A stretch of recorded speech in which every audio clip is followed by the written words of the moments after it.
Olá, eu sou o Nuno Viegas. Este é o 11º episódio de Desassossego, uma série fumaça sobre saúde e doença mental. Se ainda não viste os 10 anteriores, recomendo vivamente que não comeces pelo fim.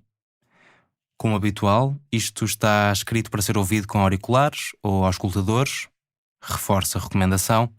Nota também de que tens em fumaca.pt a transcrição deste episódio e um glossário para algumas ideias mais complexas.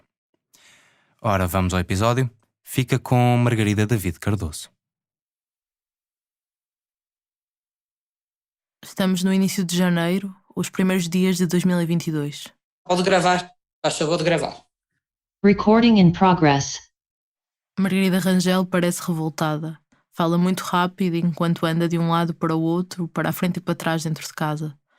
Fala como quem já contou várias vezes esta história nas últimas semanas, desde que uma amiga deu entrada de urgência na psiquiatria. Portanto, eu não sou família, sou amiga, é uma grande amiga minha, mais velha que eu. Até há uns dias estava internada no Hospital de Magalhães Lemos, no Porto. Já não está porque nós tiramos-la, com muito sacrifício, mas tiramos.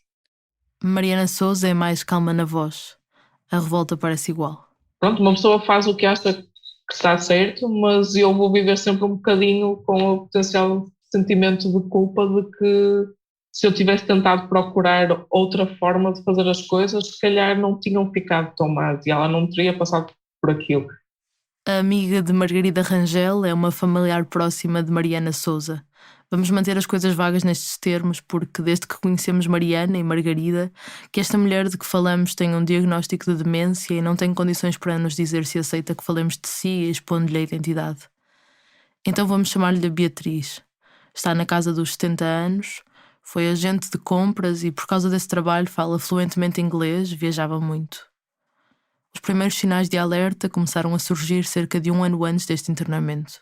Memória a curto prazo muito má, certas competências que uma pessoa começa a notar que se perdem de cozinhar, certas coisas que começou a ficar convencida de coisas que não eram verdade, que tinha mudado de casa, que coisas assim desse género que não eram de todo reais. Pronto. Beatriz, que vivia sozinha, chegou a perder-se na rua. Até que um dia, aos delírios, juntou-se à hostilidade. A vizinha falou-me a dizer, olha, que ela não está bem, ela saiu para a rua, ela não está bem. Era a altura de chamar uma ambulância. Seguiu para o hospital da área de residência, o Santo António, no Porto. Covid, não nos deixam sequer acompanhá-la porque foi uma situação de emergência. No hospital, Beatriz estava desorientada. Não conseguia perceber por que razão estava ali, nem tinha crítica para entender que estava doente. Foi-lhe posta uma pulseira que sinalizava ao segurança que não a podia deixar sair desacompanhada.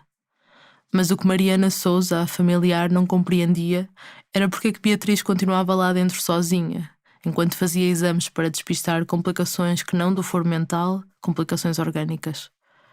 Acabou depois por ser triada para a psiquiatria, para a Urgência Metropolitana de Psiquiatria do Porto, a UMPP, centralizada no Hospital de São João. Eu penso que só por volta das 11 e tal da noite é que a encaminharam para o São João e não me disseram nada até eu começar a chatear na manhã seguinte.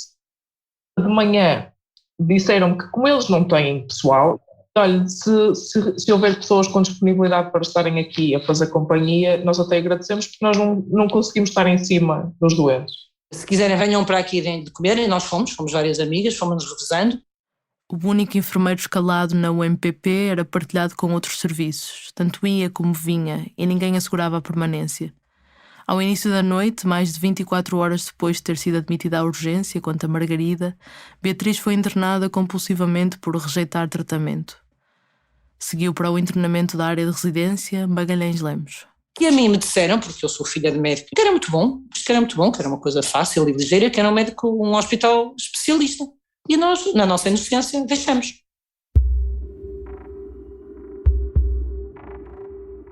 As pessoas entram lá e desaparecem. Parece a prisão. É tipo filme, pronto, não temos contacto, ninguém nos fala, ninguém nos diz. E depois tivemos o azar de ser Natal e ser Ano Novo. Margarida Rangel e Mariana Souza dizem que estiveram dias sem saber de Beatriz. A maior parte das chamadas não passavam da recepção. Afirmam que a primeira notícia surgiu quando o telemóvel de Beatriz, que estavam a guardar, recebeu uma mensagem com a informação de que tinha voltado ao Santo António com uma lesão na anca. Descobriu-se depois uma infecção urinária. Como o Hospital de Magalhães Lemos tem apenas uma médica de medicina interna e reduzidos meios de diagnóstico, muitas destas complicações orgânicas têm de ser vistas num hospital geral. Quando Beatriz regressou ao hospital psiquiátrico, Margarida, a amiga, diz que teve dificuldades em visitá-la. Foi à segunda tentativa, depois de ameaçar escrever no livro de reclamações. Vieram todos ter comigo. Ai, acalme-se, nós vamos permitir que visite. Lá esperei, abrem a porta e trazem-me uma outra senhora.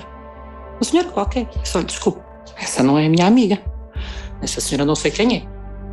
Esclarecida a confusão, visitou a amiga no quarto, no pavilhão de internamento de agudos onde estava. Estava sentada amarrada na cama, sem abrir, com uma fralda e sem dar acordo, não é? Nunca abriu os olhos, nunca falou comigo, nem percebeu. Um vegetal perfeito. Disse, olha, o que é que se passa? Ela é muito difícil. Disse, olha, mas não são todos, isto não é suposto. Ela é muito difícil e, portanto, nós temos que a sedar muito, temos que a ter amarrada numa cama e temos que lhe pôr uma sonda porque não temos tempo não temos tempo para dar de comer a todos e ela é muito difícil para comer. Os diários clínicos, nas notas de alta, dão conta da necessidade de ir mantendo uma sonda nasogástrica porque Beatriz recusava comer.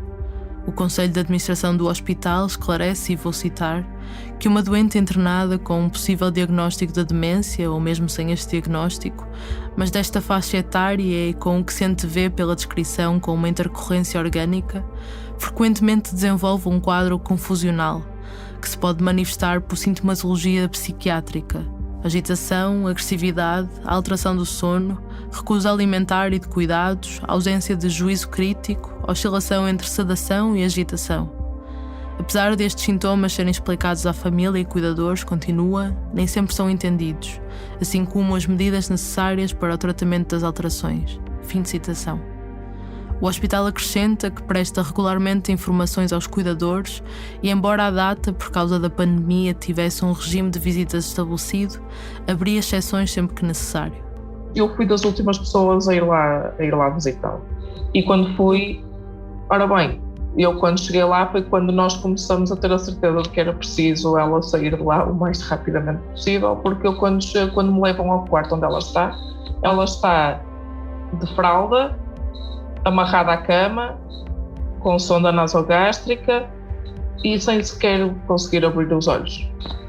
Eu penso que ela me reconheceu, mas não tenho a certeza, e o nível de sedação era absolutamente surreal. E eles a dizerem-me que ela que não come, que é muita recusa alimentar e que dar-lhe banho que é muito complicado, que ela que se encolhe toda e fica naquela posição e eles não conseguem fazer nada com ela e sim, eu fico com a sensação de que eles devem ficar muito sensibilizados para imensa coisa pelo simples facto de não haver tempo e não haver gente para tudo. Mariana Souza e Margarida Rangel queixam-se da incapacidade de falar lá para dentro, de conseguir algo que não fosse à custa de contactar de fugida com trabalhadores do hospital que já conheciam, de elevar a voz ou ameaçar fazer queixa. Tudo o que se consegue é porque berro e porque insisto e os seguranças ajudaram. Linda, vai, que ele está lá, menina, insiste e tal. Porque a maior parte das pessoas encolhe-se e não faz nada, é o seu turno. Durante o mês em que Beatriz esteve internada, Margarida e Mariana tinham uma sensação de abandono. E a ideia que eu tenho é, ela só vê, 90% das horas, só vê auxiliares que estão a limpar, querida, filha, que não tem noção nenhuma de tratar as pessoas, não é? Eu ouvi uma sair e dizer, estes são todos limpos. Eles dizem coisas inacreditáveis a nós, aos familiares e às próprias pessoas, sempre naquela que eles não ouvem e também não interessa nada. Permitem-se dizer as coisas que lhes apetece. O hospital diz que nunca recebeu qualquer queixa desse género. O seu plano de formação interno, responde, inclui uma formação de atendimento ao público de modo a melhorar as competências dos profissionais. Margarida Rangel e Mariana Souza nunca apresentaram qualquer queixa por escrito. Beatriz acabou por sair do Hospital de Magalhães Lemos no início de janeiro de 2022, depois de uma alta planeada com o psiquiatra e as chefias do serviço. Foi para uma residência geriátrica, solução temporária, com uma mensalidade acima dos 1.700 euros. E a verdade é que num espaço de 24 horas, do sítio para onde ela foi, me estavam a enviar vídeos dela a comer pela própria mão e elas com apoios, não é? Mas a brincarem com ela e a dançarem e tudo mais de pé. E uma pessoa pensa, isto é a prova de que ninguém estava disposto a ter o cuidado e a despender de tempo para tentar melhorar a situação. Graças a Deus tivemos meios para tirar e para levar para um sítio melhor. Fizemos uma vaquinha entre os conhecidos, depois vamos pensar que não conseguimos pagar isto para o resto da vida, o que é que vamos fazer, não é? Nas semanas seguintes, depois desta entrevista, Mariana Sousa foi dando conta das melhoras físicas. Beatriz comia, andava, já não dependia de fralda. Cognitivamente, o diagnóstico apontava para uma possível demência. Não foi possível confirmá-la a tempo no Magalhães Lemos, através de uma avaliação neuropsicológica, devido ao estado de confusão mental da doente numa fase inicial, dizia a nota de alta. Pois, mas isso vai ser um ciclo vicioso, nunca vamos sair disto, não é? Porque vocês não têm tempo para estar em cima dela, portanto vão sedá-la. Se vão sedá-la, ela não tem capacidade para fazer avaliação nenhuma. Eu estou absolutamente convencida que isto não tem nada a ver com a maldade de meia dúzia de profissionais de saúde. Isto é sistémico. O hospital coloca dúvidas sobre a possibilidade de a evolução poder acontecer nestes termos. Diz, e cito, a situação descrita trata-se de uma situação aguda que nesta faixa etária é normalmente mais lenta. Não é habitual mudar em 24 horas, mas sim progressivamente, o que desde logo nos leva a crer que terá sido já em processo de estabilização a sua alta, sendo isso o habitual.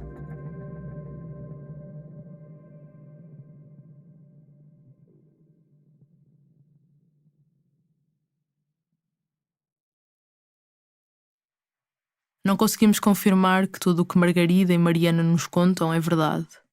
O motivo por que decidimos contar a sua experiência não foi por um salto de fé, mas porque aquilo que contam encaixa nos detalhes das notas de alta que receberam à saída do Magalhães Lemos e nas descrições feitas por profissionais de saúde do hospital com quem falamos ao longo de vários meses. Uma enfermeira especialista em saúde mental retrata como, entre banhos, refeições e administrações de medicação, não tem tempo para intervenções terapêuticas ou de reabilitação psicossocial para as quais tem formação. Salvo raras exceções, só quando há alunos das faculdades ali em estágio surge algum tempo para isso. Já o hospital aponta para a articulação com outras instituições e para o serviço de reabilitação psicossocial que visitamos, onde há diversas atividades ocupacionais e reabilitativas. No entanto, este serviço é maioritariamente vocacionado aos utentes que já não estão no internamento. Ouve-se aqui um psiquiatra. O que é que os doentes fazem durante o dia? Nada, os doentes estão nos cadeiros ou a fumar na sala de fumo ou a andar de um lado para o outro, tipo zombies. Sobrecarregadíssimos de benzodiazepinas, porque ficam achadrados, ficam bêbados. De benzodiazepinas exatamente nos mesmos receptores que o álcool. Ficam bons. Como noutros hospitais, no Magalhães Lemos cruzamos-nos com 6 médicos que concretizam esta acusação de sobremedicação de doentes como uma prática velada para tornar turnos de enfermagem mais geríveis. Os 4 enfermeiros com quem conseguimos falar rejeitam-no na sua prática. Dizem que se tenta sempre que a medicação seja mediada e proporcional. Mas acontece também ser uma tentativa e erro, porque a mesma dose em pessoas fisicamente semelhantes pode ter efeitos muito diferentes. Pode haver sedação excessiva sem que haja essa intenção. E as equipas de enfermagem, com dezenas de horas extra a ver e níveis de exigência cada vez maiores, têm a cargo pessoas com doenças crónicas prolongadas, a que se juntam complicações físicas associadas à doença, à idade ou a longos períodos de medicação. Doentes difíceis e muitos. O Conselho de Administração nota que cada unidade de internamento faz semanalmente uma reunião com toda a equipa para discutir os planos de cuidados dos doentes. Assegura que há espaço para expressar dificuldades e angústias e propostas de melhoria dos serviços. Perante este relato e outros que se seguem, feitos várias vezes pedindo anonimato, o hospital frisa que tem circuitos internos para que os trabalhadores apresentem reclamações e denunciem situações de risco para que sejam tomadas medidas preventivas. Ouves aqui outro psiquiatra. Sentes que isto é algo que se discute? Ou seja, Não. entre médicos, entre Não é. profissionais de saúde?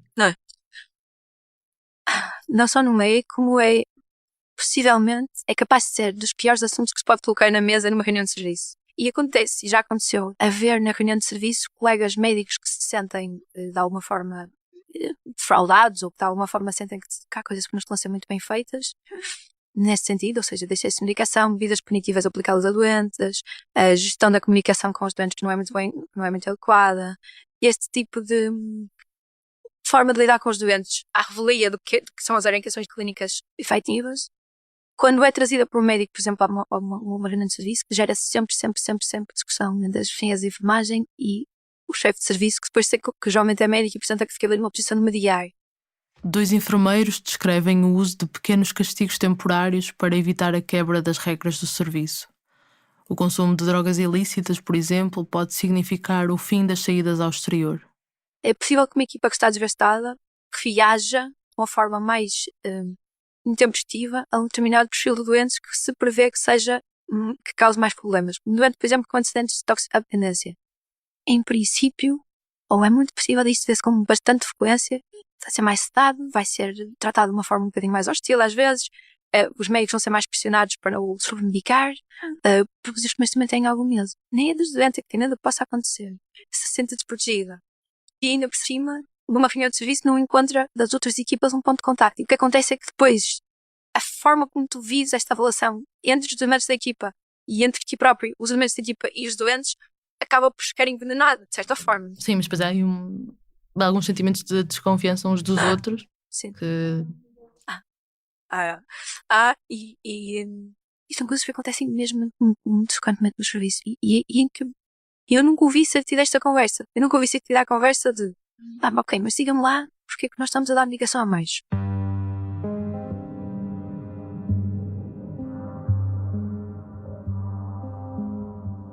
Há uma história anterior à de Beatriz que a ajuda a explicar.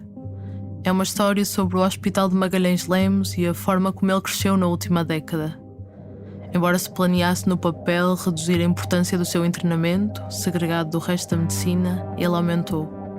E essa decisão moldou o funcionamento de 2 lugares sobre os quais giram os cuidados de saúde mental na região, 2 siglas. O SI, o Serviço de Intervenção Intensiva no Hospital de Magalhães Lemos, e a UMPP, a Urgência Metropolitana de Psiquiatria do Porto, no Hospital de São João. O primeiro viveu vários anos sobrelotado. A segunda viu os seus problemas amadurecerem até um ponto de ruptura. Ambos contribuem para afunilar os cuidados e cimentar a dependência de um hospital que, diz o Plano Nacional de Saúde Mental, já não devia existir nestes termos. Este é o episódio 11, Uma Estrelinha. Seja toda a gente bem-vinda ao Fumaça.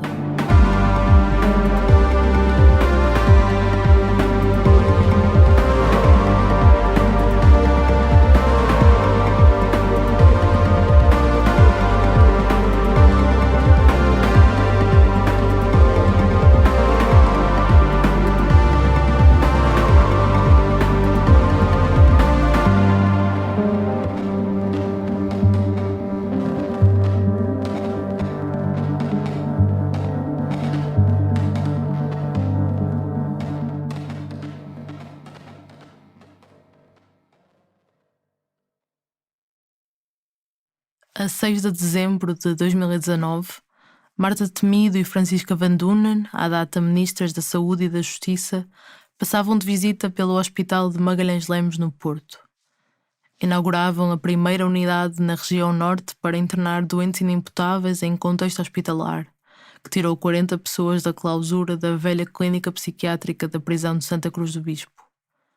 A comitiva, com representantes do hospital e da Administração Regional de Saúde do Norte, seguiu depois pelos jardins até às salas e ateliês coloridos da unidade de reabilitação, uma das montras do hospital que visitamos mais tarde com o enfermeiro-chefe José João Silva.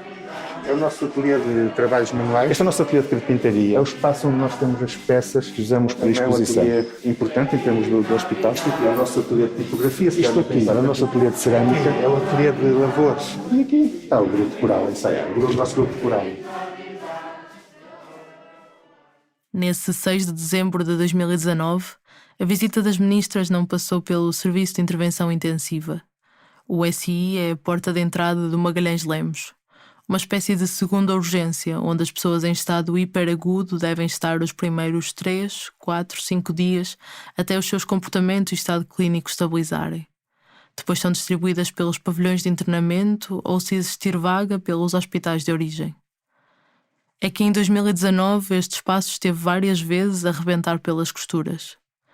Uma sobrelotação crónica que afetou não só o SI como todo o hospital durante vários anos. Já nesse verão de 2019, um conjunto de psiquiatras enviaram uma carta à direção clínica pensando ter atingido um limite.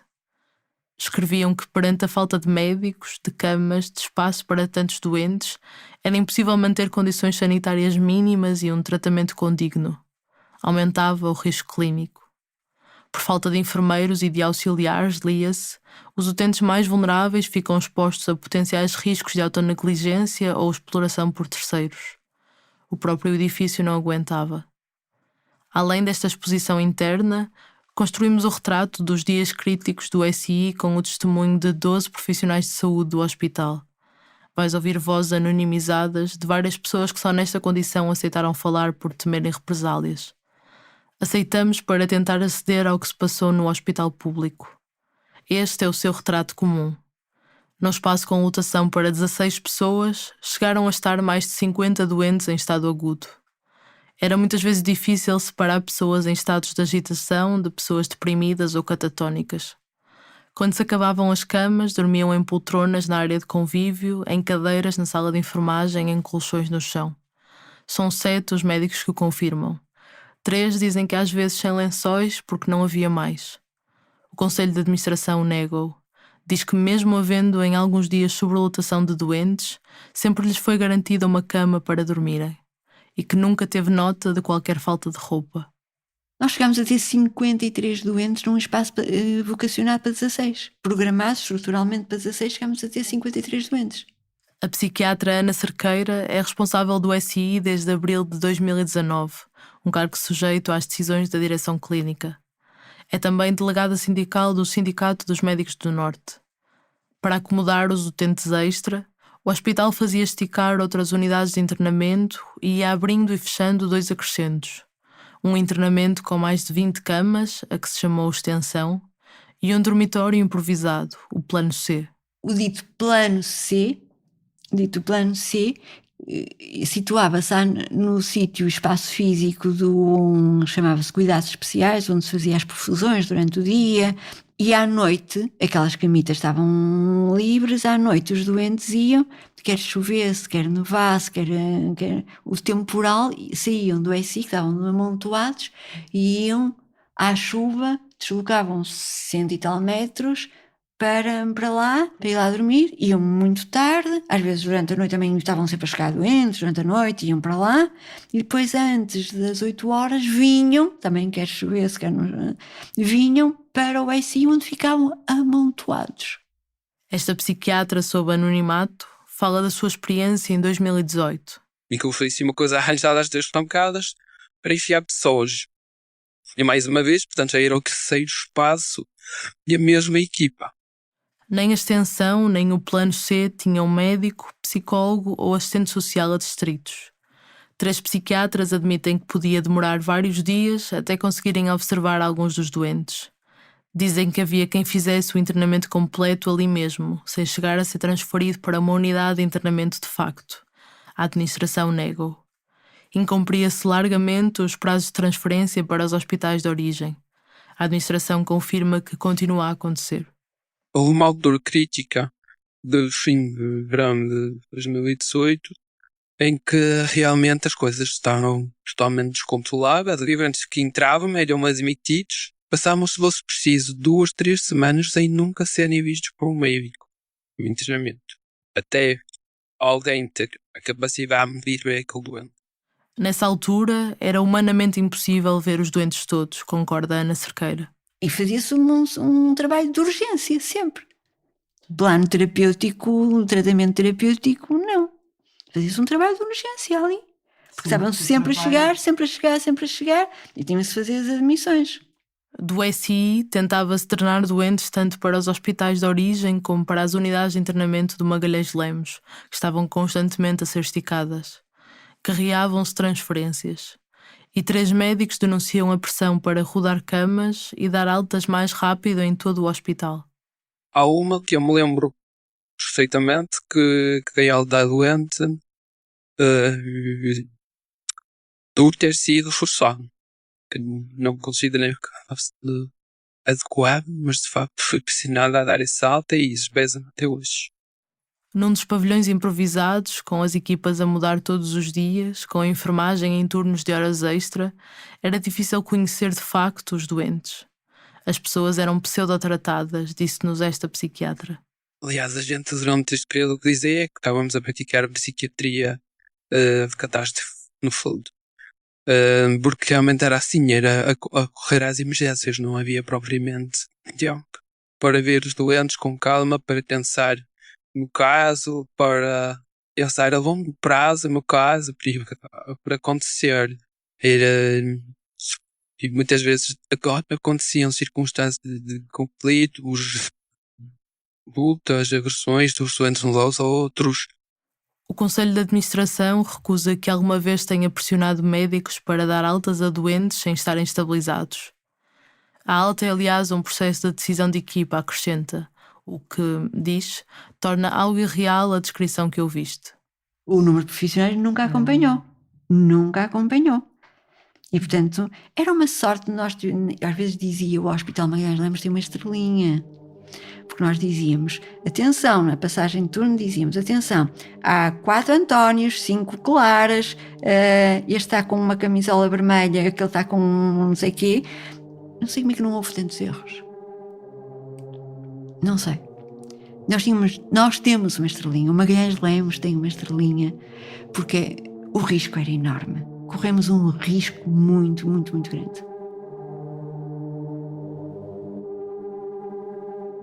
Um psiquiatra retrata uma das piores noites da sua vida. Já estavam as camas cheias, os cadeirões ocupados, já tinha ido muita gente para o plano C e ainda se recebiam mais doentes nessa madrugada. Mais de uma dezena de pessoas de todas as idades dormiam no chão. Entre elas, uma mulher idosa com problemas de coluna. Um homem com mais de 90 anos, com uma lesão, teve de ser mudado da cama para uma cadeira na sala de enfermagem. Já não havia cadeirões livres e era preciso colocar um doente psicótico agitado no quarto onde ele dormia. Era uma desumanidade, continuou este psiquiatra. Lembra-se do bater nas portas?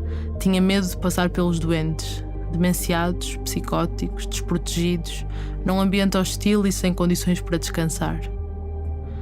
Lembra-se noutro momento da sua incapacidade de proteger uma jovem internada compulsivamente com uma grave descompensação maníaca, que aos olhos da psiquiatria não estava capaz de decidir por si, de ter relações sexuais com vários utentes do serviço.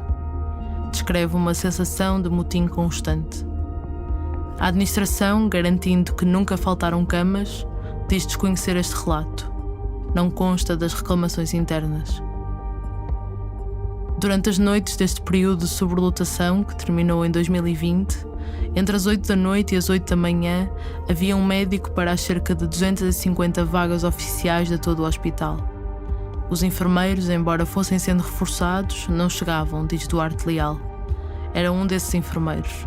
Aquilo foi mais assustador antes de entrar, quando eu ia para o hospital, antes de passar aqueles muros, do que depois o que acontecia lá dentro. Acho que tivemos uma estrelinha, não sei. Ainda hoje nós falámos muito entre nós sobre isso. Parecia que a sorte, para quem acredita em Deus, deve ter sido Deus. Porque nós entrávamos sempre muito receosos. Vai ser hoje que algum doente vai matar outro doente, vamos imaginar. E felizmente isso nunca aconteceu, nem esteve perto de acontecer. Nós fizemos o nosso melhor, vigiámos o melhor possível, atuámos onde tivemos de atuar. Sob anonimato, 3 psiquiatras levam os seus relatos mais longe. Era uma miúda que estava com uma mania, portanto são pessoas que estão com uma força sobre-humana e uma agitação brutal e que fazem mal a elas próprias e aos outros. E não havia seguranças e foram basicamente as auxiliares que fizeram a contenção dela. E foi uma coisa horrível. Desde garrotes e coisas garrotarem, foi uma coisa horrível. Estas situações, é óbvio que eles tinham que ter lá a segurança lá e não têm. A segurança está à entrada. Houve várias situações em que havia alguma violência relativamente aos doentes. Não eram de todo situações frequentes. Porque nem sequer havia tempo para pensar no que estava a passar. Ou seja, era tanta coisa a acontecer, tanto barulho, tanta confusão, que às vezes simplesmente as pessoas explodiam. Como explodiam enfermeiros, podem também serão explodidos médicos. Eu sei as coisas que vi, pronto, vi algumas coisas que se calhar poderiam configurar a violação dos direitos humanos, é um facto. Mas acho honestamente que tem muito a ver com um estado de exaustão brutal que se sentia na altura. E eu vi às vezes, por exemplo, ser utilizado o quarto de isolamento como forma de punir alguns comportamentos. Mas este punir também vinha um bocadinho numa lógica de se tentar amenizar um bocadinho o ambiente que se vivia no serviço naquele momento. Tens o tipo que está mais agitado, está numa confusão, quer fumar e não pode, e depitado e mandar aos rituais. Como tinha tanta gente lá, só assim ias pegar nesse tipo e pôr-me o quarto de isolamento só para que eu parasse de fazer barulho. E vivíamos todos um bocadinho com esse ensino. Essa só que muitas vezes falam, isto vou correr amanhã. Porque havia assim, aos fortes, sem ninguém dar conta, mas de facto nós não fazíamos isso, não é? Muitas vezes nos passou isso pelo interesse.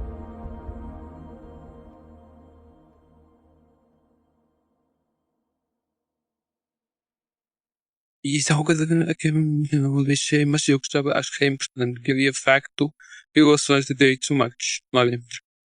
Lá conta desta aglomeração de gente. Havia. Mas coisas criminais. Até eu queria ser criminalmente julgado que não ser denunciado. E porquê que tu sentes que não reportaste na altura?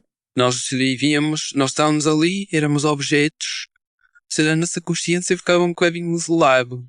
E eu julgo que bater o pé, muitas vezes, porque o objetivo ali era dar altas, todo custo. Estava sempre gente em casa, sempre. Era capaz de vir sozinho, 5 pelotas para dar num dia e receber 5 novos doentes. Portanto, nós éramos rodas na engrenagem, não é? De facto, pensado. Mas que, por um lado, eu sentia totalmente impotente. Não tinha nenhuma prova para dar.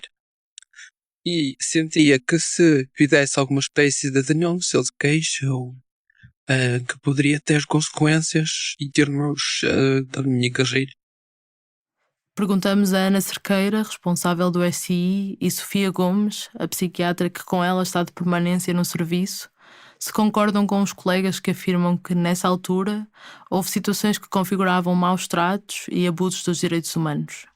Quando nós falamos que o doente não tem direito a uma cama, quando nós falamos que o doente tem direito a um chão, sem lençol,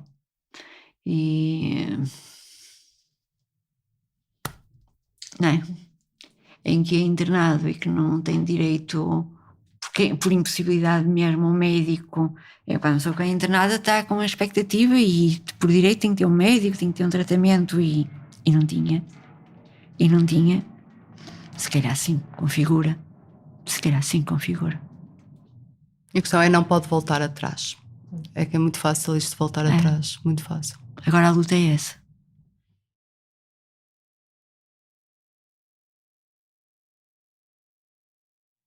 Portanto, quando me está a dizer se os doentes são maltratados, primeiro mal cuidados, maus tratos, aí eu zango-me se alguém os maltratar, e mal cuidados também.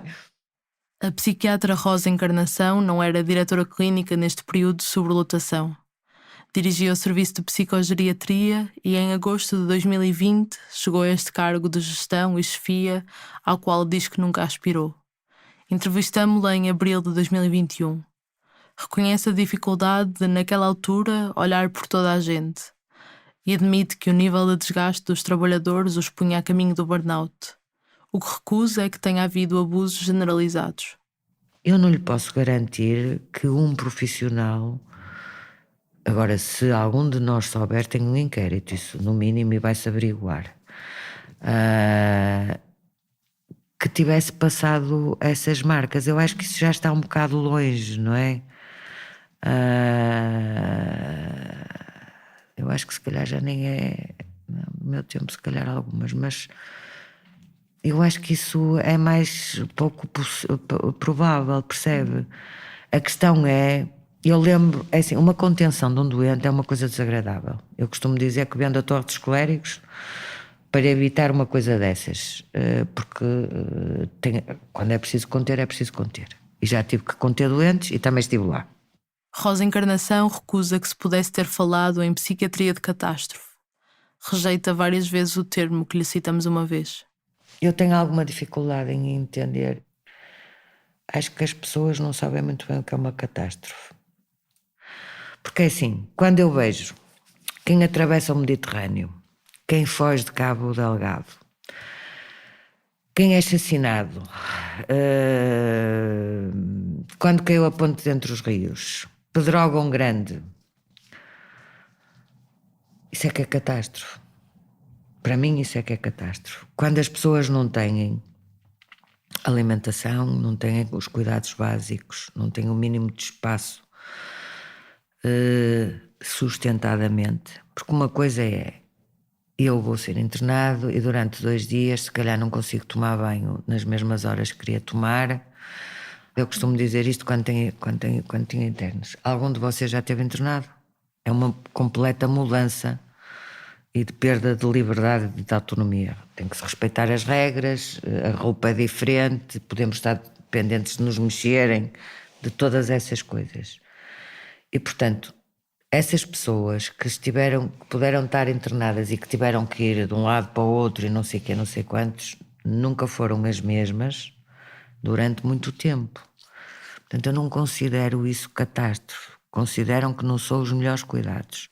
Pergunto-lhe sobre a incapacidade de ver doentes. Era mais do médico preocupado com... Eu ainda não vi aquela pessoa que já está aqui admitida há mais tempo. Então, que disse? Porquê é que não viu? Porque foi incapaz de ver? Isso tem a ver com as nossas angústias. Eu fiz urgência com sobrelotação. Sozinha até. Sozinha, mas a equipa que estava. Tenho apanhado assim várias fases. Portanto, fiz urgência em todo o lado. E fiz urgência com 40 doentes no SI. Portanto, no verão. Mas que foi possível fazer. Confesso-lhe que saí daqui algumas vezes com saí mais tarde e saí com uma sensação de que não tinha feito tudo aquilo que poderia ter.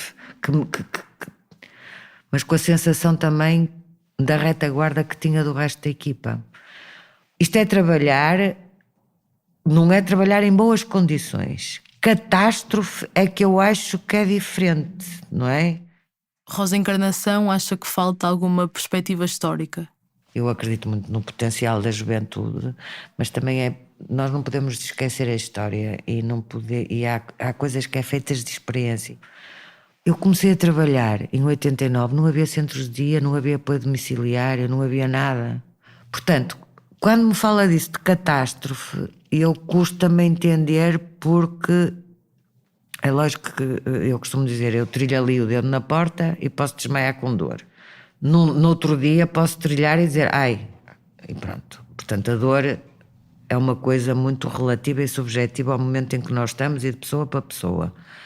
Mas quando nós falamos de catástrofe, é a falência de tudo, das coisas mais básicas. E, portanto, eu percebo o que é que as pessoas querem dizer. O que eu acho é que isso não é ajustado, não é?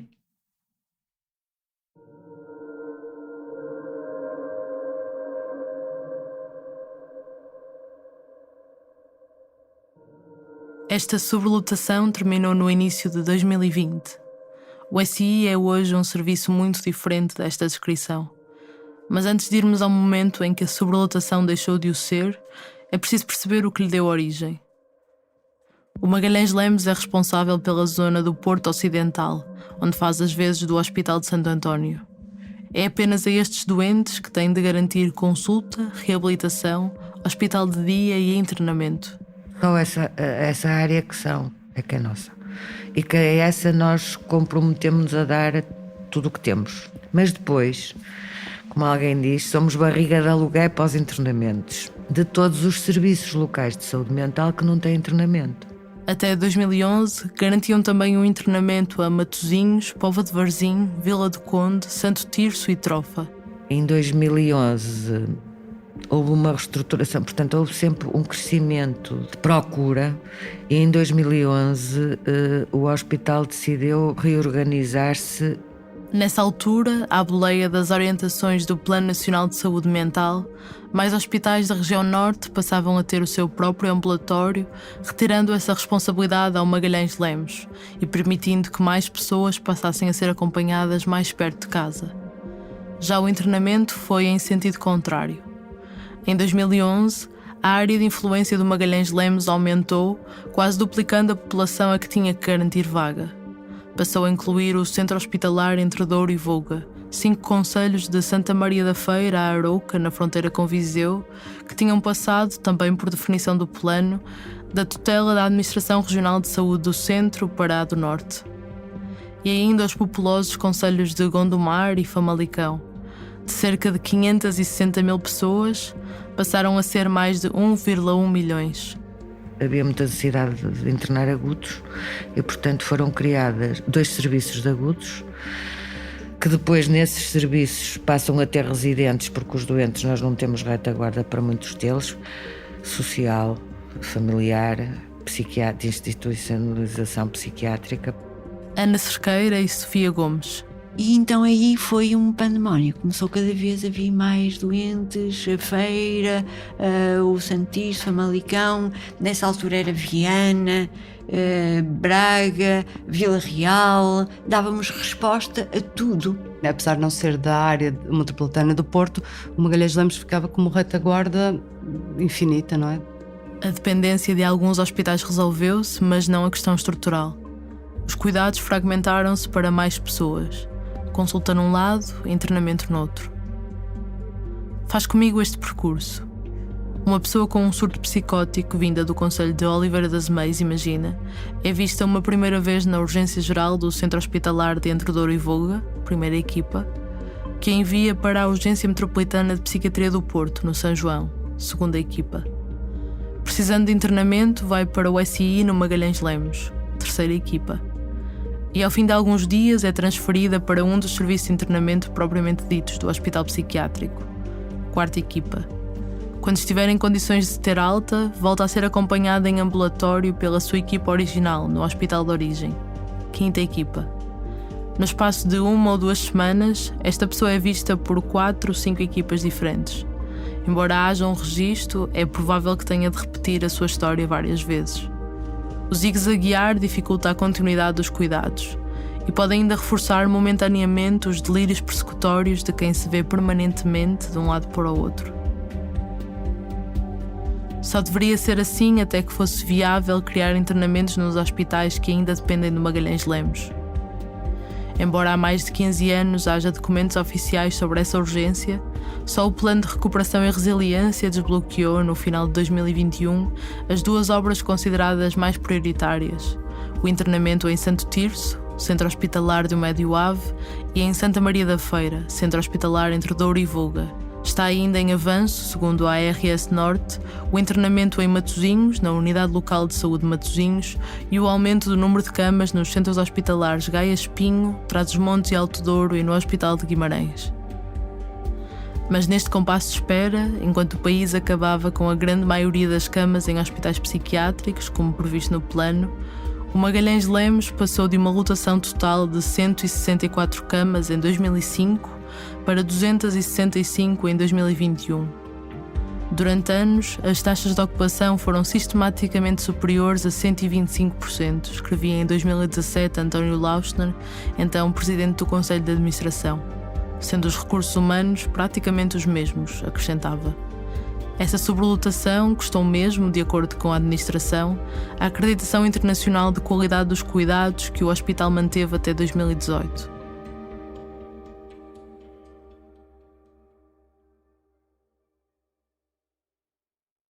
Eu cheguei a receber, por exemplo, 12, 13 doentes para internamento numa noite, o que é muito doente. Muitos casos sociais. Porque era um caso social, interna-se, porque a família está exausta, interna-se. Era assim. Antes era assim. Algo que ajuda a compreender esta crítica é o retrato de que a Urgência Metropolitana de Psiquiatria do Porto, de onde vêm estes utentes, nunca foi um bom sítio para demorar a tomar decisões. Criada em 2006 no Hospital de São João, concentra médicos e utentes de 9 hospitais. A psiquiatra Ana Silva Pinto, do Santo António, trabalha lá desde 2011. Caracteriza nesta entrevista, no final de 2021, como sempre houve dificuldades. O espaço é exíguo para a quantidade de doentes e de profissionais que trabalham naquele sítio. E não é incomum, é relativamente comum os doentes apanharem a porta aberta e saírem, fugirem da urgência. Quer dizer, não é um sítio muito bom logo à partida para nós testarmos. É difícil a articulação com os hospitais de origem, diz Ana Silva Pinto. Eles chegam, por exemplo, de madrugada de hospitais mais periféricos e nós não temos contacto de ninguém. Embora se pedissem critérios mais finos de referenciação, mais eficazes a peneirar os casos, a urgência funcionou até meados de 2022 sem grandes restrições de entrada. E por outro lado, as malhas largas da triagem, com algum estigma à mistura, prestavam-se a equívocos graves. Um utente com algum tipo de antecedente psiquiátrico, à partida, já seria um bom candidato a ser triado para a psiquiatria. A segurança também não era um dado adquirido, não tinha vigilância clínica permanente. Nos dias cheios, como aqueles em que no início de um turno da noite havia 10, 15 pessoas para ver, era preciso ceder mais face à falta de espaço e confusão. Com frequência pedir ajuda aos seguranças. E daí a gravidade de não haver ninguém cá fora que esteja a cargo destes doentes. Já tem acontecido serem outros doentes a virem nos chamar porque um doente está-se a sentir mal ou porque vomitou, ou seja, isto não é uma situação que faça sentido. E isto é má prática, não pode acontecer assim. Pelo conjunto destas condições que abreviamos, vários profissionais convergem na leitura que Ana Cerqueira faz. É muito mais fácil internar do que dar uma alta no MPP. Ana Cerqueira nunca trabalhou lá. Quando se formou como psiquiatra no São João, não havia urgência metropolitana. Respondia apenas aos doentes do seu hospital. Quem internava tinha que dar resposta no dia seguinte. Internaste este, e o controle era muito maior e as coisas eram bem niveladas. Agora não, os médicos vão ao MPP, estão num sítio que lhes é hostil, porque não são de São João, são do MPP, são de Santo Tirso, são de Famalicão, são da Póvoa, são de Matosinhos, vão a um sítio estranho, aparece lá um doente qualquer, é muito mais fácil, interna-se, porque não temos que justificar nada. É um ponto assente para vários psiquiatras que o fluxo enorme de utentes ao MPP e depois ao Magalhães Lemos não pode deixar de ser relacionado com a falta de resposta atempada na comunidade e consultas de crise que podem evitar descompensações graves. Temos falado disso. Mas uma e outra e outra e outra e outro psiquiatra acrescentam a isso que, por defeito deste modelo, a solução pende mais facilmente para o internamento. Porque é de tal forma desarticulada a relação entre quem decide internar, quem faz esse internamento e quem acompanha a pessoa fora dele, que se cria uma desresponsabilização em cadeia. Porque não é o teu doente, nunca mais o vais ver, diz uma psiquiatra. É um problema dos outros. E as pessoas são tratadas assim, como um problema dos outros, diz outra. E é mais difícil saber como será o acompanhamento se decidires dar alta, defende Sofia Gomes.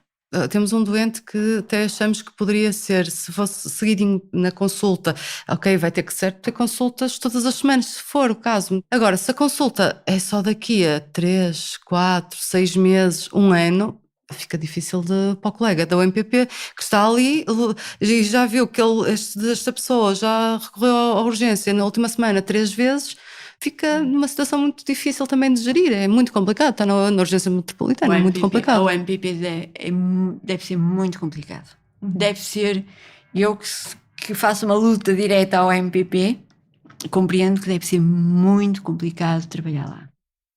A ARS Norte, que coordena o MPP, não respondeu às questões que enviamos sobre estas descrições passadas. Então regressamos ao Magalhães Lemos e aos anos de sobrelotação que se sucederam até o início de 2020. A diretora clínica Rosa Encarnação diz que só se poderia esperar que o volume de doentes baixasse. É muito complicado, quando alguém precisa de internamento, dizer que não. Quer dizer, ninguém está à espera que isto chegasse aos 140%, não é? E todos os dias quem estava tinha que gerir isso. E quando uma pessoa está overwhelming, como dizem os ingleses, ou em sobrelotação, depois também começa a ser difícil pensar, porque se está sempre à espera que aquilo baixe e aquilo não baixa. Ano após ano, os relatórios do hospital dão conta das crescentes dificuldades em dar altas sociais. O Magalhães Lemos tem cerca de metade das suas camas ocupadas com doentes residentes e paga ainda ao Hospital Conde Ferreira para receber 45 dos seus doentes de evolução prolongada. E durante anos não houve limite de vagas. Era uma política de portas escancaradas, nas palavras de um psiquiatra. Um fenómeno da física não tem limites, caracterizou outra. É o critério implícito de que para ali podemos despachar os doentes que não nos interessa, disse-nos ainda outro médico. Na UMPP, internava-se no Magalhães Lemos sem dar cavaco a ninguém, confessa um médico de outro hospital que lá trabalha. Repetidas vezes ouvimos este tipo de adjetivação. Um depósito de camas, um armazém. E nada disto é por ser o Magalhães Lemos. O próprio hospital é heterogéneo. Tem vários serviços apontados como referências na psiquiatria, até pelos trabalhadores mais críticos. A psicogeriatria, cuja oferta ocupacional é apontada como um oásis no internamento, o hospital de dia, que tem psicoterapias intensivas e outras atividades terapêuticas, a unidade de reabilitação, destinada maioritariamente a utentes da consulta, e o serviço de psiquiatria comunitária, dirigido à área do Porto Ocidental. A crítica é ao modelo centralizado num hospital psiquiátrico e à dependência do internamento. Há no Magalhães Lemos dezenas de pessoas que não estariam internadas se houvesse respostas sociais adequadas. Profissionais de saúde que dizem não saber o que fazer a pessoas em sofrimento que não têm para onde ir, para quem um internamento prolongado, onde se degradam e perdem competências, é uma má resposta. Um hospital psiquiátrico assim é uma ilha. As pessoas internadas em unidades de agudos encontram tratamento farmacológico e vigilância de enfermagem, televisão, livros, revistas antigas, tabaco e pouco mais para fazer. Embora haja cada vez mais pessoas com complicações orgânicas graves, vários psiquiatras têm vindo a denunciar a insuficiência de recursos no hospital para lidar com elas. Sofia Gomes. Tromboembolias pulmonares, infartos agudos do miocárdio. Eu, como psiquiatra, já passei mais de 7 de certidões de óbito. Não é habitual. Em 2 exposições ao Conselho de Administração, uma delas assinada por 22 dos 40 médicos especialistas do hospital em 2020, psiquiatras demonstram que não chega uma médica de medicina interna e uma neurologista sem horário completo, que ninguém substitui à noite e fins de semana. Chama-se o INEM ou os bombeiros, quer nos casos emergentes, quer naqueles que precisam apenas de cuidados médicos ou exames de diagnóstico que o hospital não consegue prestar. Algo que vem com atrasos, dificuldades de transporte e custos associados. A diretora clínica Rosa Encarnação não acredita que isso represente um risco para os doentes, nem que sejam precisos mais profissionais. Nós somos um bocado aproveitados e às vezes, se calhar, aproveitadores. Vamos vendo como é que as coisas são. O que acontece é que nós também não queremos ser um hospital central. Nós somos um hospital psiquiátrico. Aqui o nosso internista ajuda-nos. Quando nos ultrapassa, a gente liga para os hospitais e vai à urgência. Tem chegado para aquilo que é necessário.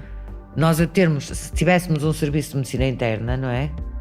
Então tínhamos que ter as outras coisas, análises de urgência, todas essas coisas, quer dizer, não é para isso que nós estamos vocacionados. Também está no plano de saúde mental nós sermos integrados num centro hospitalar, não é? Na verdade, o plano prevê apenas a transferência de algumas responsabilidades, não necessariamente a integração num centro hospitalar. Nos 15 anos que passaram sem que isso tivesse concretizado, o hospital acumulou residentes como o único refúgio, o que prejudica a especialização que o hospital psiquiátrico poderia ter, admite Rosa Encarnação. Mas este hospital, sendo um hospital psiquiátrico, tem é que se diferenciar. Já tem algumas diferenciações, tem os ECTs. Eletroconvulsivoterapia. Tem consultas especializadas que nós andamos a tentar que haja mais, aproveitando as capacidades formativas pessoais de diferentes técnicos. Ao não termos tantos internamentos, eu acho que vai ser possível. Não é? Agora não se pode fazer tudo ao mesmo, quer dizer, ter tantos doentes internados e depois como é que as pessoas vão diferenciar para isso e desenvolver a investigação, não é? Todas essas coisas. Este hospital ainda não pôs ninguém na porta, esgotando o tempo. Por causa da perspectiva humanista também, não é? Quer dizer, já temos levado doentes a casa e voltamos outra vez com eles. Por outro lado, as próprias famílias têm muitas vezes a ideia que o que é preciso é vir para o Magalhães Lemos que depois eles tratam. Isto criou-se, não é? E às vezes até o que é mais triste às vezes para mim é que sejam técnicos que tenham dado uma má lições de literacia sobre isso. Porque é criar uma expectativa a alguém que não é da área, que é familiar, com coisas que são irrealistas, não é? E, portanto, vem às vezes escrito, vai para Magalhães Lemos, para possível institucionalização. Nós somos um hospital de agudos, não parecendo às vezes. E é para isso que nós existimos. Criou-se o mito das vagas ilimitadas.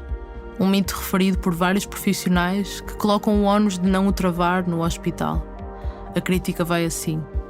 Como este respondia ad eternum e cá fora não havia grande barulho das consequências dessa decisão, parecia que estava tudo bem, que não havia urgência em mudar. O hospital era o centro de um modelo consentido pela Administração Regional de Saúde do Norte e hospitais próximos, do qual doentes e famílias se tornavam dependentes.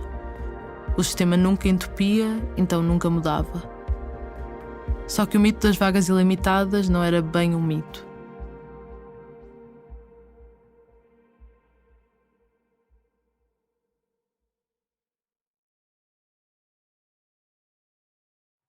Foi presidente desde 97 até 2019. Dizia isto em 2018. Não temos lista de espera, não temos limites, recebemos sempre. Perguntava-lhe porquê que implementou o porquê desta política de portas abertas. Bem, a razão não é específica, não é? A razão eu penso que é global. Os serviços de saúde, nomeadamente um serviço público como é o Serviço Nacional de Saúde e os hospitais que o integram, têm que ter esse objetivo, não haver lista de espera, ou haver uma lista de espera mínima.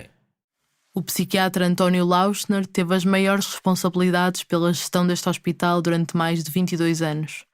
A caracterização é o próprio que faz na revista científica do hospital, que passou a dirigir depois da reforma em setembro de 2019.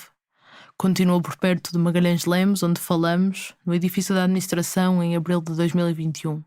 Um serviço de cirurgia cardíaca não pode meter sempre mais um como nos elétricos, não é? Tem que ter em conta as condições mínimas que garantam rigor. No nosso caso, de facto, nós tínhamos ainda algum espaço que permitia crescer. Faltava-nos o quê? Recursos humanos para garantir que as enfermarias e os serviços de internamento tivessem suficientemente dotados. O número de trabalhadores foi crescendo depois do mínimo em 2014 e as contas mantiveram-se equilibradas. Na última década, todos os anos, à exceção de 2020, o hospital terminou com um resultado líquido positivo. Se a necessidade duplica, nós não podemos ter aí assim uma reserva de profissionais que permitam de um momento para o outro duplicar o número de profissionais, não é? Recorre-se nessa altura a situações de gestão o mais equilibrada possível dos recursos existentes, pedindo-lhes sobrecarga, naturalmente as horas extra. O antigo administrador diz que, embora respondesse ao internamento de quase todo o litoral norte, o hospital estava dimensionado em camas e em pessoal para a área que cobria antes de 2011, de cerca de 500 mil pessoas. Apesar disso, tinha de responder sempre que solicitado. O Magalhães Lemos dá o que pode, que é ir enchendo o balão na medida em que aumenta a procura e diminui a válvula de escape, ele vai enchendo. Pronto, foi possível, apesar de tudo, apesar dessas descrições que me referiu, evitar que o balão rebentasse, não é? Pronto.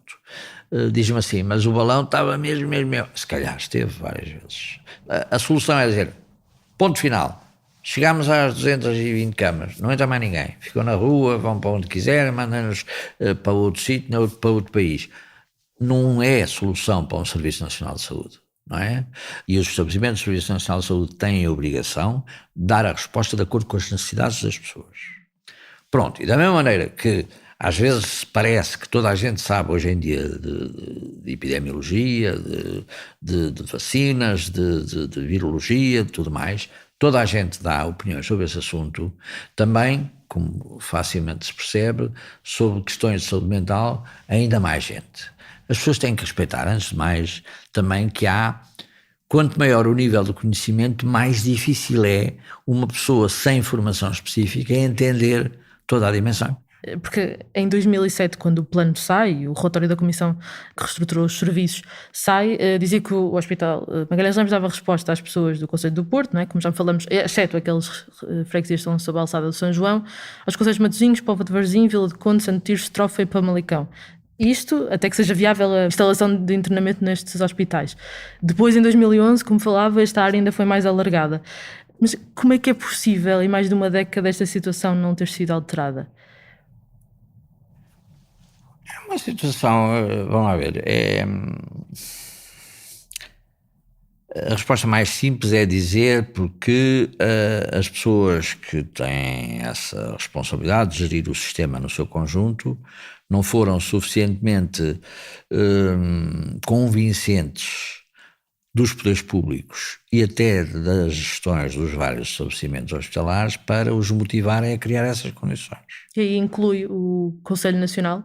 Aqui importa trazer para contexto que António Lauschner é também presidente do órgão consultivo do governo para esta área, o Conselho Nacional de Saúde Mental, desde 2010. Fez parte do núcleo executivo da comissão que pensou a reestruturação dos serviços de saúde mental e deu origem ao Plano Nacional de Saúde Mental em 2007, sendo hoje membro da comissão técnica que acompanha e avalia essa reforma. É há mais de 2 décadas figura de proa em toda a política que aponta para um caminho de desinstitucionalização e a integração da psiquiatria nos hospitais gerais. Ainda assim, o hospital psiquiátrico que dirigiu durante 22 anos cresceu durante a sua gestão. O Conselho Nacional, enfim, aliás, eu não estou a... Isto não é uma crítica, não é por falta de berrarmos, é por falta de ouvidos abertos. Por exemplo, o período de sobrelotação aqui no Magalhães Lemos também não era suficiente para haver uma mudança?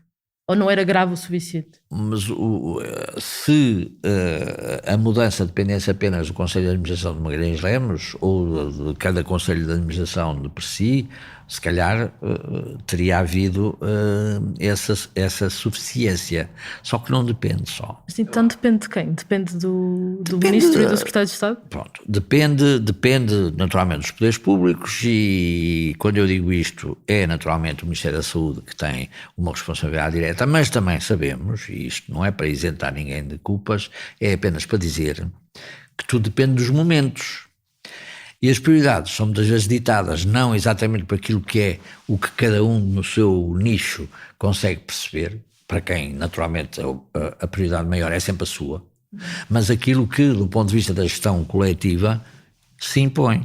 E depois também temos que ter em conta que o Ministério da Saúde não tem um livro de cheques que passa à descrição. Não, depende daquilo que lhe é dotado pelo Orçamento de Estado, pelos reforços do Ministério das Finanças, etc. Como vimos, os internamentos no Médio Ave e entre Douro e Voga já receberam financiamento do PRR em 2021 e Matosinhos em 2022. Outros hospitais da região que se servem do Magalhães Lemos quando não têm mais vagas, como o Centro Hospitalar Gaia Espinho, verão aumentado o seu número de camas, segundo a ARS Norte. A questão é porque se protelou e com que consequências. Tudo isto tem que ser bem articulado para garantirmos que isto corre sobre rodas, porque senão se entope, é como acontece em qualquer sistema, quando entope o ralo, o lavatório enche e verte. Aqui é um bocadinho a mesma coisa, nós temos é que garantir que há sempre alguém que garante que não entope. E para Neste isto caso acontecer... É o Magalhães Lemos. Neste caso o Magalhães Lemos funciona aqui um bocadinho como um intermediário. Fica aqui no meio em que tem que dar resposta. Mas acha que há um certo conforto com este estado de coisas? Ou seja, o Magalhães Lemos está sempre aberto, sempre disponível e na região outros serviços, outros conselhos de administração estão confortáveis com esta resposta que existe e a mudança retarda? Há uma coisa que eu não tenho dúvidas, ninguém está confortável. Agora, é ao nível das prioridades, quer dizer, o Magalhães Lemos é um hospital psiquiátrico, ponto. E, portanto, preocupa-o os problemas que têm a ver com a psiquiatria. Os hospitais gerais têm a psiquiatria, a cardiologia, a gastroenterologia, tudo mais. E, portanto, têm evidentemente que ter uma noção e uma gestão das prioridades muito distinta.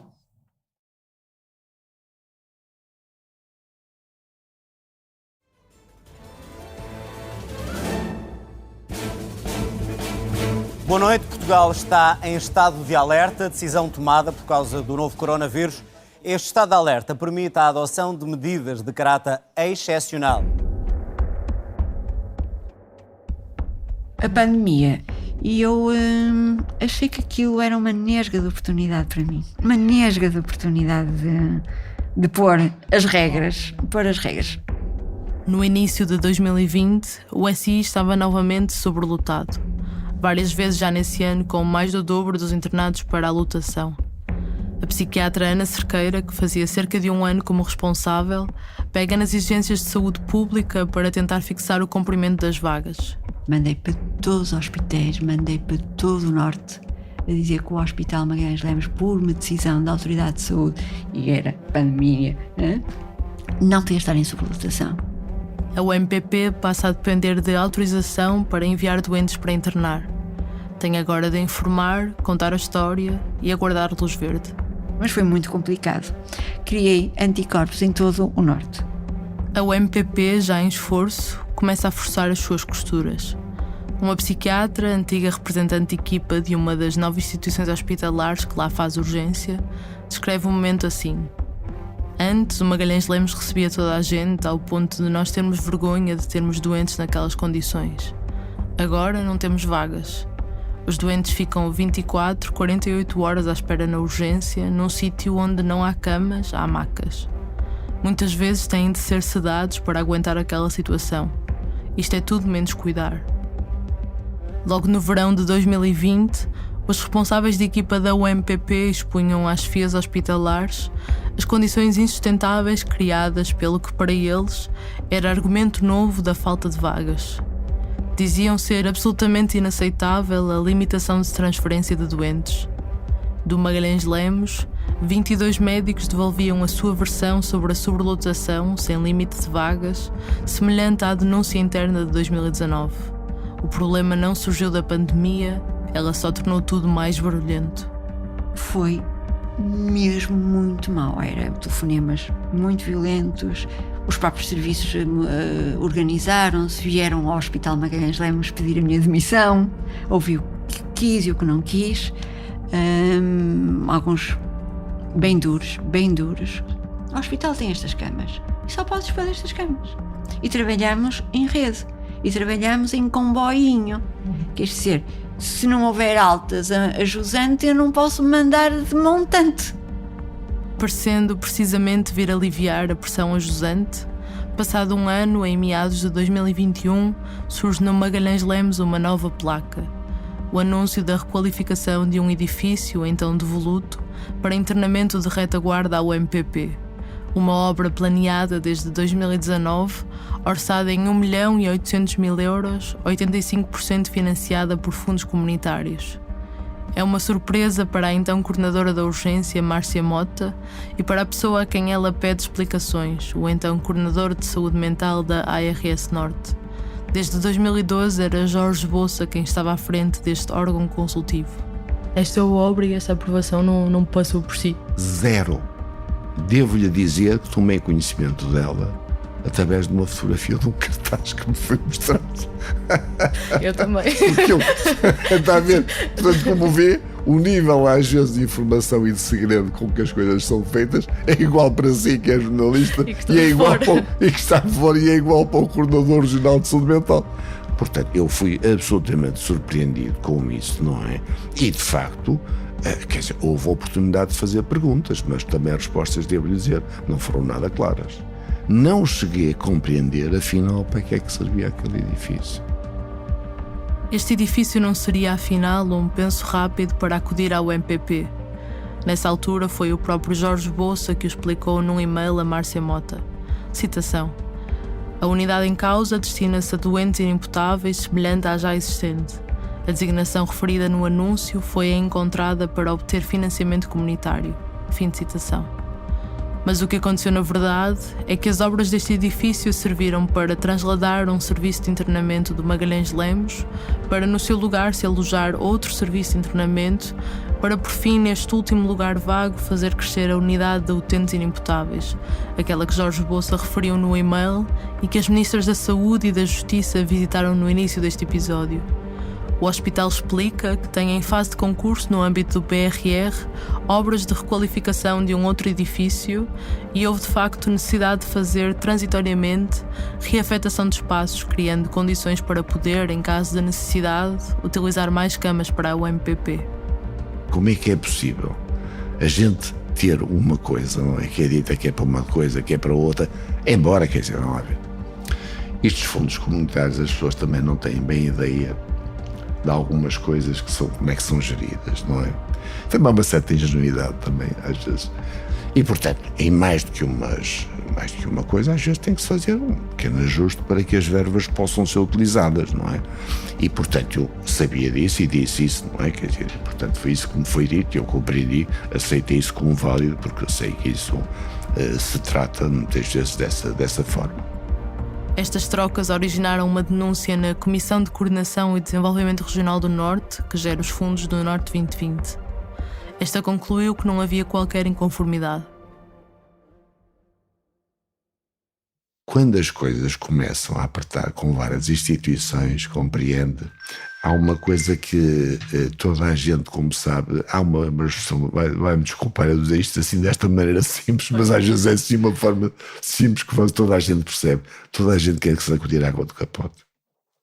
Ou seja, tomáramos nós que os problemas da urgência metropolitana fossem resolvidos como nós temos apenas mais vagas no Magalhães de Lemos, não é verdade isso. Está longe de ser verdade isso, infelizmente. Quer dizer, é preciso uma resposta a diferentes serviços locais de saúde mental, quer dizer, tem que ter respostas de crise, tem que estar organizados de outra maneira, ou seja, isto é muito mais complexo. Quer dizer, se quisermos ver a coisa só pelo curto prazo, sim senhor. E nos entretantos, depois de várias tentativas fracassadas de encontrar soluções para o MPP, a coordenadora da urgência, Márcia Mota, apresentou a demissão em agosto de 2021. Manteve-se no cargo mais 2 meses, até que terá desistido de esperar.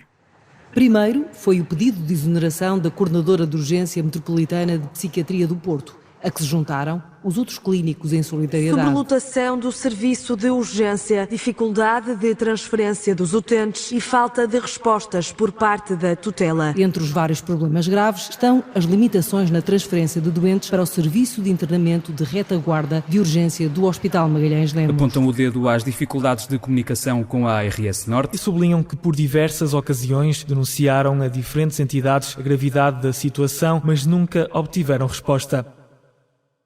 As exposições escritas na UMPP vinham pelo menos desde 2018. Vários psiquiatras dizem ter reportado situações de perigo concretas ao longo dos anos. Situações que levaram colegas de serviço a reduzir o horário para não terem que fazer urgência. Em 2020, houve um pedido de escusa de responsabilidades em bloco de todos os psiquiatras que ali trabalhavam. Se aqui acontecer alguma coisa, nós não podemos ser responsabilizados por isto, porque alertamos para todas as coisas que estão erradas e que não deveriam acontecer, não é? Não teve aparentemente grande importância, diz Ana Silva Pinto. As mudanças só se precipitaram quando tudo se verteu nos jornais.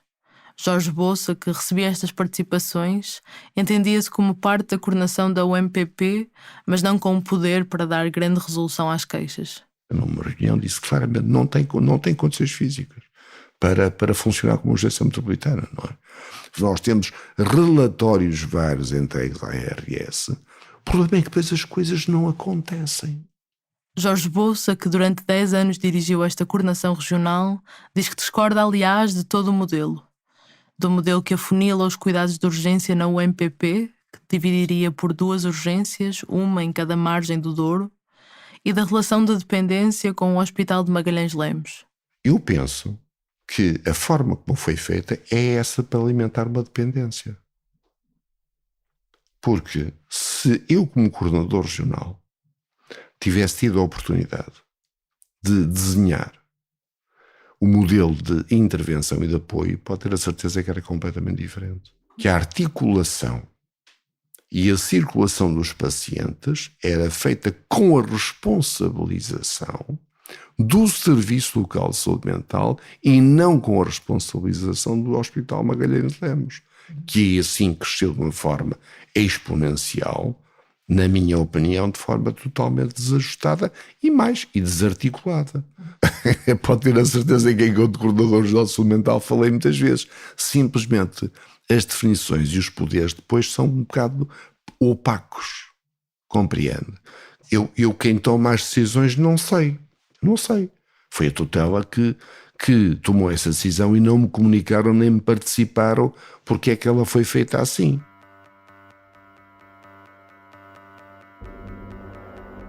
De acordo com António Lauschner, antigo administrador do hospital, a execução destas mudanças, que deveriam ser transitórias até ao cumprimento de todo o Plano Nacional de Saúde Mental, foi responsabilidade da ARS Norte e do Conselho de Administração do Magalhães Lemos, supervisionada pela então Coordenação Nacional de Saúde Mental.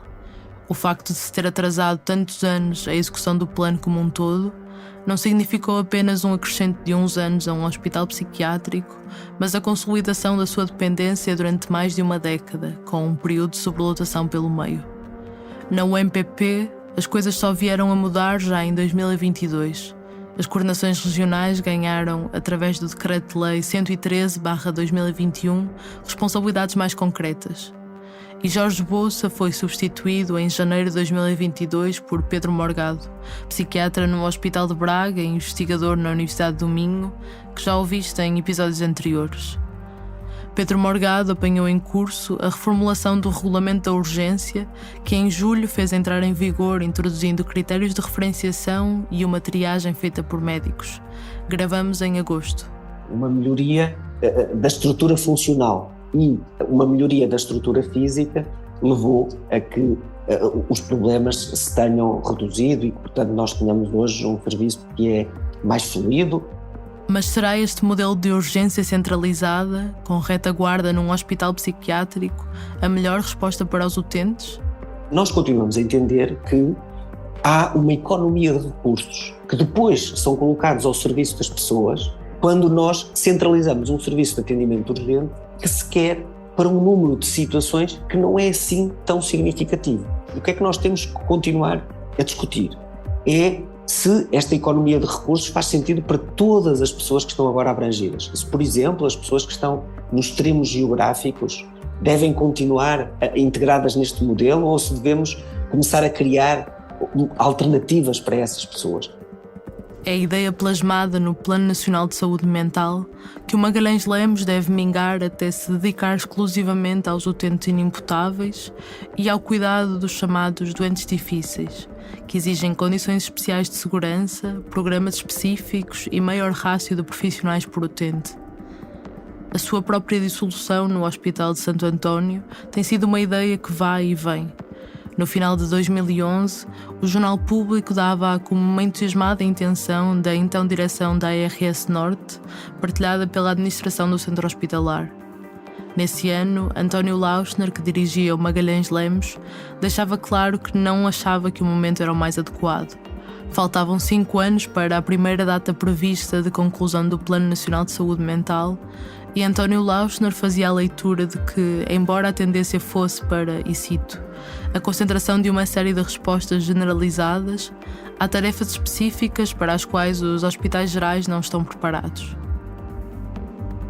A atual coordenação regional da ARS Norte não tem para já nenhuma decisão fechada quanto ao futuro do hospital. Pedro Morgado não previa que a criação de 2 novos internamentos a montante, em Santa Maria da Feira e Santo Tirso, significasse reduções nos profissionais do Magalhães Lemos. Os hospitais psiquiátricos que existem têm que ter uma transformação para essa prestação de serviços mais próxima da comunidade e uma especialização naquilo que são doentes que, pela sua gravidade ou pelas suas situações, acabam por não beneficiar já dessa intervenção mais comunitária. Portanto, está já anunciado que o Hospital Magalhães Lemos irá ter uma unidade de doentes particularmente difíceis e, por outro lado, o Hospital Magalhães Lemos tem já uma unidade que faz um trabalho comunitário absolutamente extraordinário. Portanto, será pela conjugação destas realidades que passa o futuro do Hospital Magalhães Lemos, que é um elemento absolutamente essencial na prestação de cuidados de saúde aqui no Norte.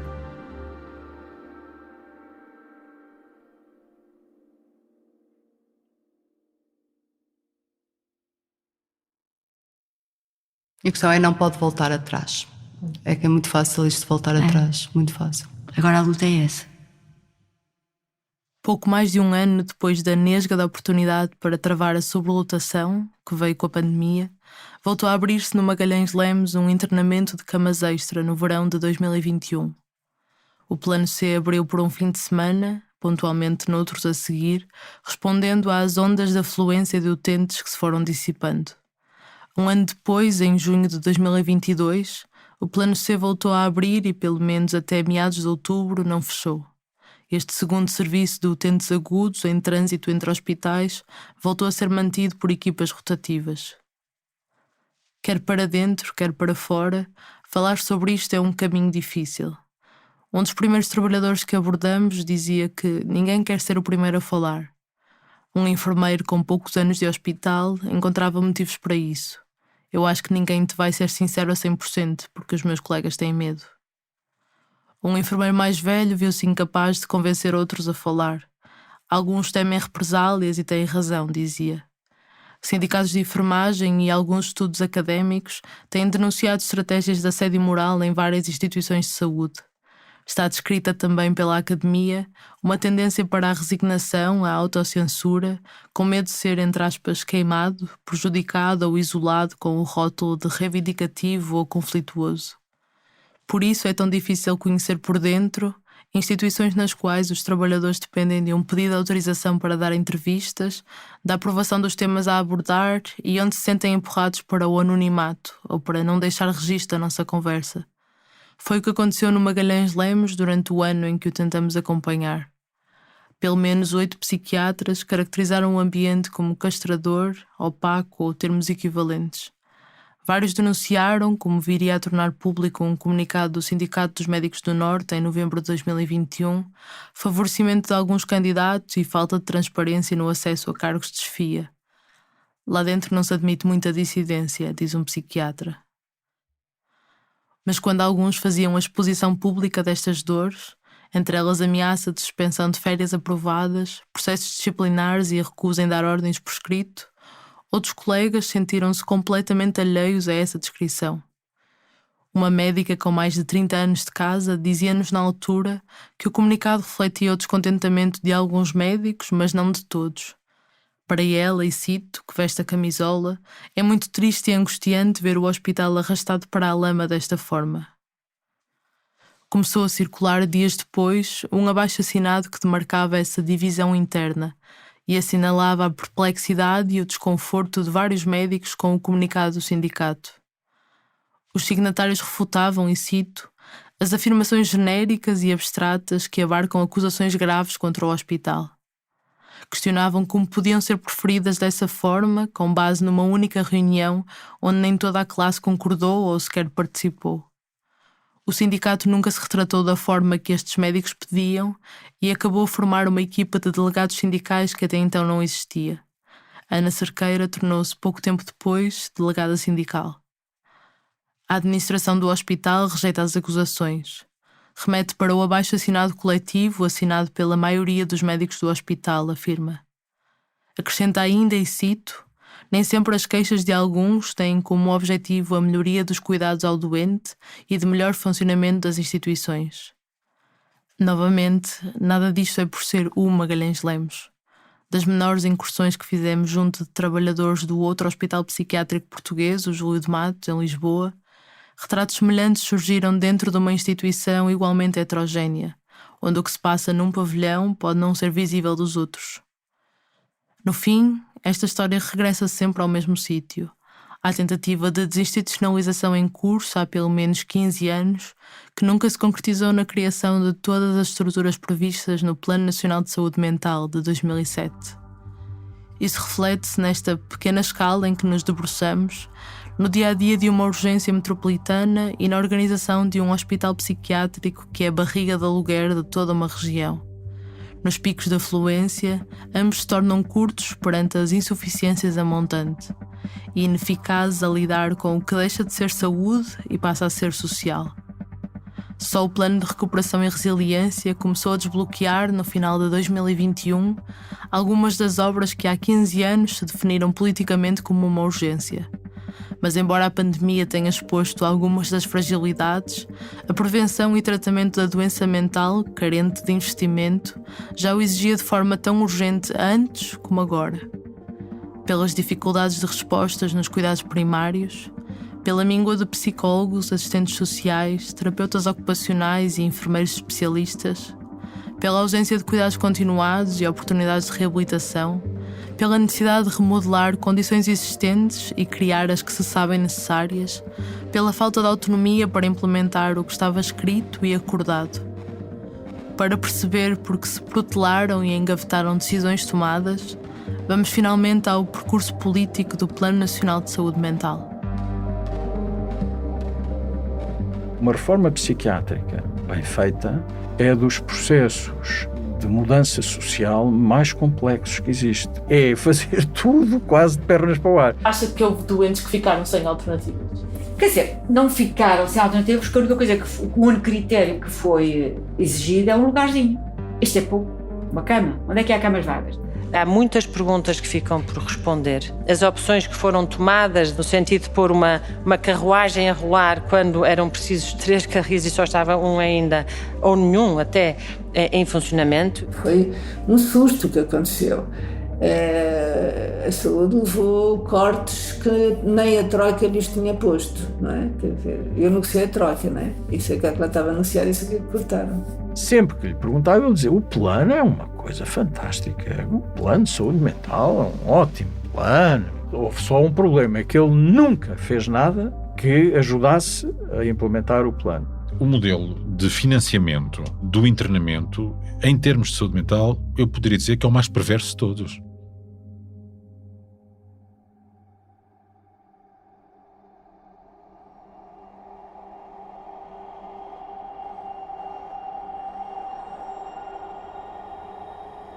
Tudo quanto fazemos ou dizemos, tudo quanto pensamos ou sentimos, traz a mesma máscara e o mesmo dominó. Por mais que dispamos o que vestimos, nunca chegamos à nudez, pois a nudez é um fenómeno da alma e não de tirar fato. Assim, vestidos de corpo e alma, com os nossos múltiplos trajes tão pegados a nós como as penas das aves, vivemos felizes ou infelizes, ou nem até sabendo o que somos, o breve espaço que nos dão os deuses para os divertirmos, como crianças que brincam a jogos sérios.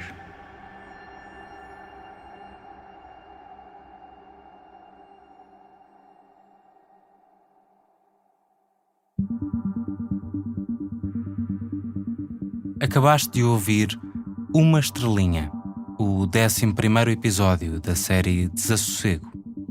Se quiseres ouvir já o próximo episódio, e todos os seguintes, basta fazeres uma contribuição mensal para o Fumaça. Quem nos apoia já tem acesso à série completa, de 13 episódios. Vai a fumaca.pt/contribuir e ajuda-nos a ter a primeira redação profissional portuguesa totalmente financiada pelo público. Quem apoia o Fumaça também tem acesso a várias entrevistas extra para explorar mais esta história.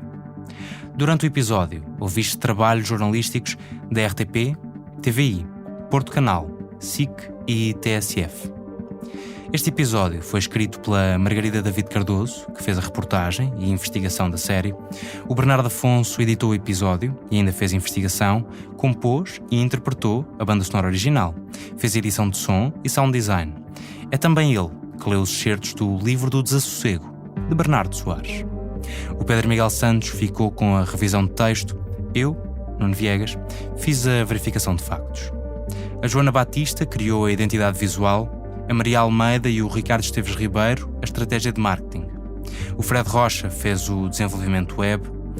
Todas estas pessoas participaram na construção coletiva da série. Podes encontrar em fumaca.pt a transcrição de todos os episódios, fontes, documentos e imagens relacionadas. Fazem ainda parte da equipa Fumaça Danilo Tomás e Luís Marquês. A produção desta série foi parcialmente financiada por bolsas de apoio ao jornalismo de investigação da Ares da Planície, Associação para a Promoção da Saúde Mental, do Sindicato dos Jornalistas, em parceria com a Roche, e da Fundação Rosa Luxemburgo. Podes ver os contratos em fumaca.pt/transparência. Até já.